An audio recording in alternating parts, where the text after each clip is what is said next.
Your obsession with your own brilliant potential is exactly what is keeping you broke and isolated. You think you're protecting your standards by refusing to commit to a normal path. You tell yourself you're too intense, too different, or that nobody understands your mind. But that is the trap.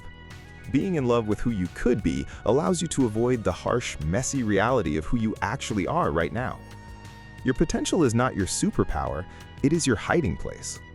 Last night, you stared at your screen until 3 in the morning, mapping out an incredible, flawless strategy to completely rebuild your life.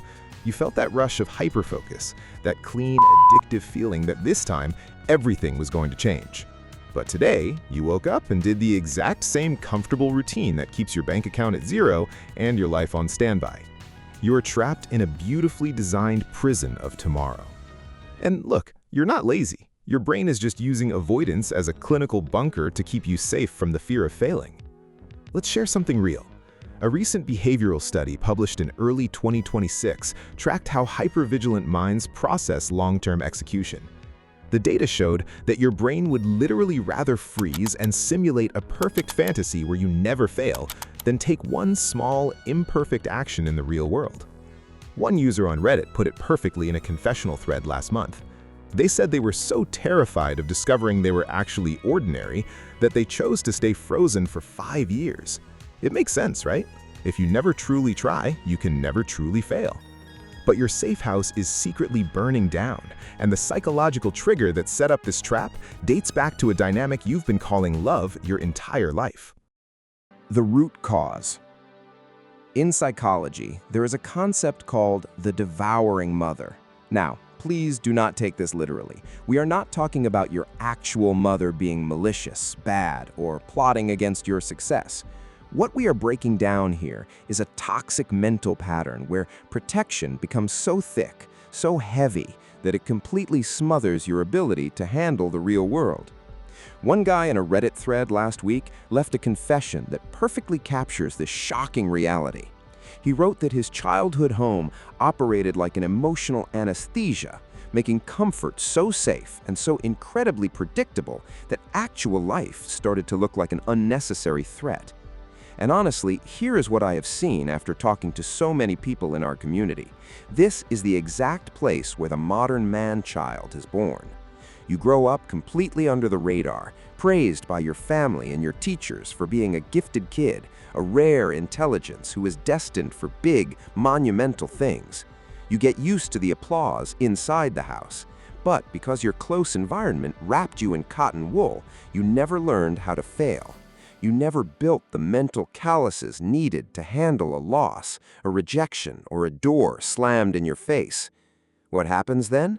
You become an adult who is terrifyingly fragile underneath a mask of superior indifference. You step into the real world, you take one hit, one minor failure, and your survival mechanism screams at you to retreat. You run back to your room, back to your video games, back to your endless scrolling on forums where nobody can judge you. You choose the safety of your old sandbox over the chaos of reality. In my experience, you get to be a genius in your own head without ever risking a single mistake, until you look at the calendar and realize you have been running on the exact same loop for 3,000 days. I was actually reading a behavioral study from the University of Zurich that came out earlier in 2026, and it completely changed how I view this entire problem.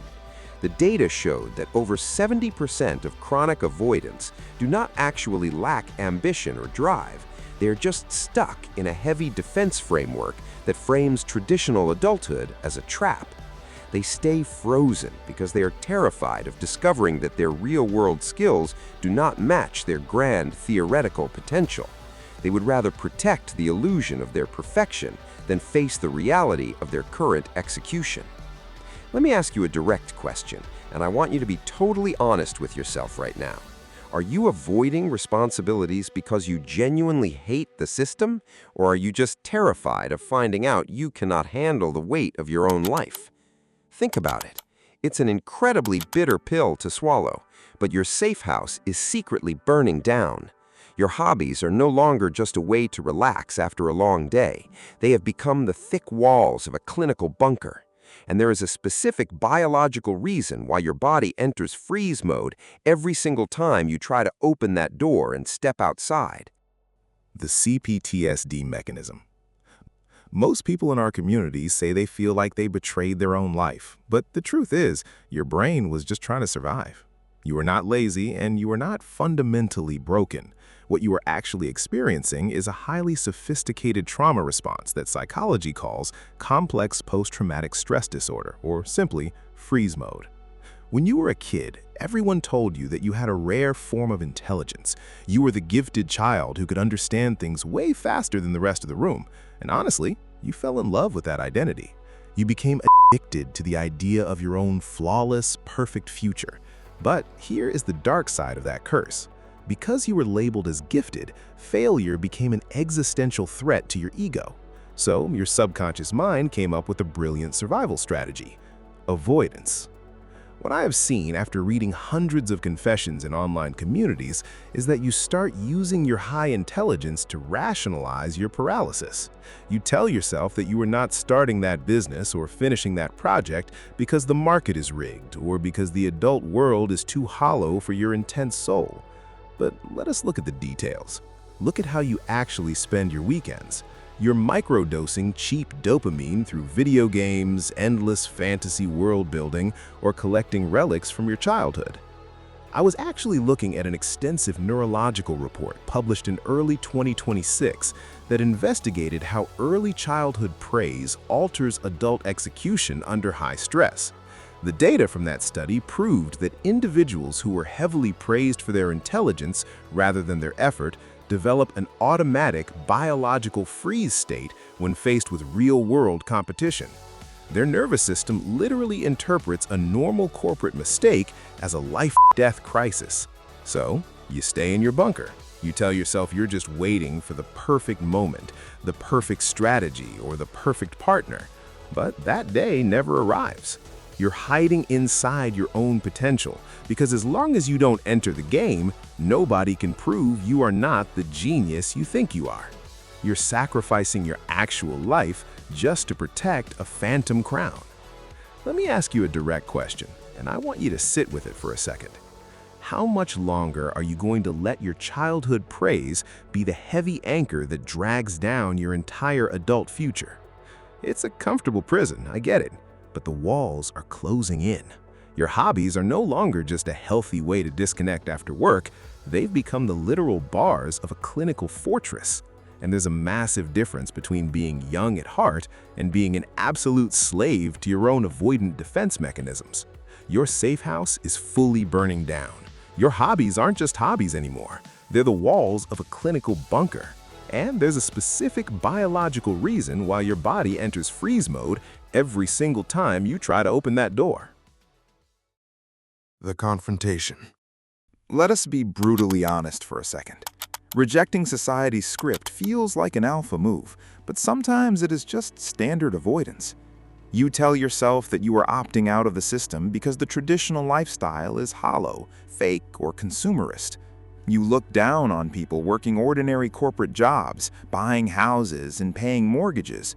But what I have seen after tracking the defiant comments on adjacent channels is that this rebellion is often just a beautifully engineered lie.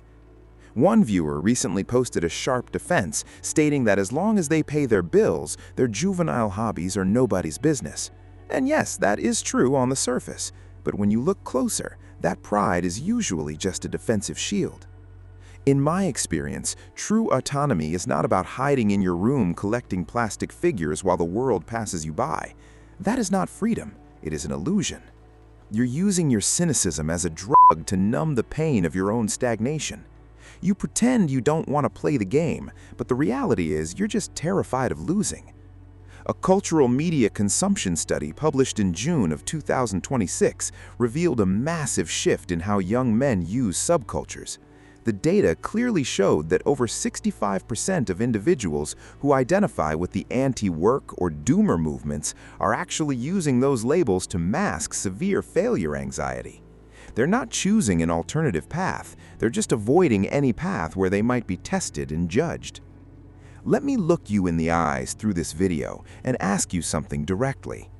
If you are so independent and so secure in your lifestyle, why do you feel the burning need to get defensive every single time someone asks you what you're actually building for your future? The ultimate paradox is that by refusing to play the game because you think it is beneath you, you have allowed your deepest fears to fully dictate your entire reality. You are not a rebel, you are a prisoner who fell in love with his chains. But this is exactly where the illusion breaks and where your actual power begins. Because once you admit you're running away, you can finally choose to stop. The ultimate paradox is that by refusing to play the game because you think it is hollow, you have allowed your fears to fully dictate your entire reality. The tactical reconstruction. Nobody is coming to save you, and that is honestly the most liberating realization you will ever have.